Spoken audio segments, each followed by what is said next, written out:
السلام علیکم ورحمۃ اللہ وبرکاتہ۔ محترم ناظرین، امید ہے کہ آپ سب خیریت سے ہوں گے۔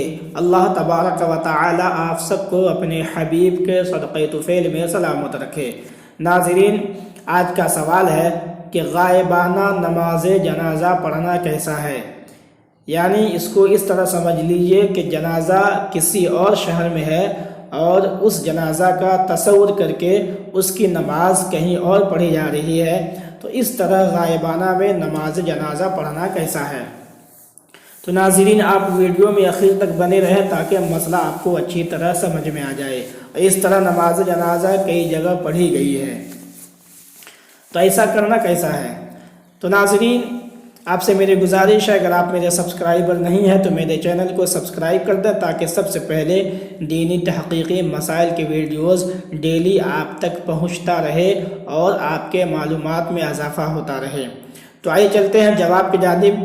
میں آپ کو بتا دوں، اس طرح کا جو بھی مسئلے مسائل کے ویڈیوز میں اپنے چینل پہ اپلوڈ کرتا ہوں تو بغیر تحقیق کے، بغیر حوالے کے نہیں کرتا ہوں۔ میں تحقیق کے ساتھ اور حوالے کے ساتھ میں اپنے مسئلے مسائل کے ویڈیوز اپنے یوٹیوب چینل پہ ڈالتا ہوں۔ تو ناظرین، اس کا صحیح جواب یہ ہے کہ غائبانہ نماز جنازہ پڑھنا جائز نہیں ہے، جیسا کہ فتوائے فقہ ملت میں ہے۔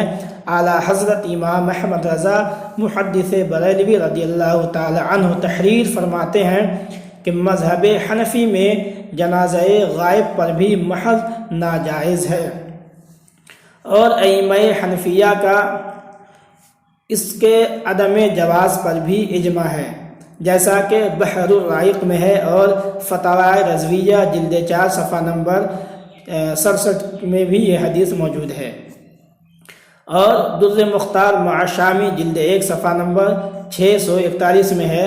فقہ اعظم ہند حضور صدر الشریعہ علیہ الرحمہ تحریر فرماتے ہیں کہ ہمارے مذہب میں جنازہ غائب کی نماز نہیں ہے۔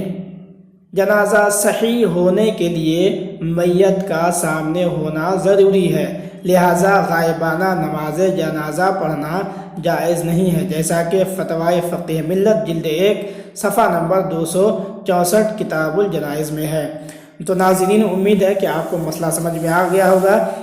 اسی طرح کے مسائل کے ویڈیوز حاصل کرنے کے لیے آپ میرے چینل کو سبسکرائب کریں، اور اچھا لگے تو لائک بھی کریں۔ اگر آپ کے کوئی سوال ہے تو کمنٹ کریں، انشاءاللہ تبارک و تعالی آپ کے سوال کا جواب آپ کو حاصل ہو جائے گا۔ واللہ تعالی اعلم بالصواب۔ السلام علیکم ورحمۃ اللہ وبرکاتہ۔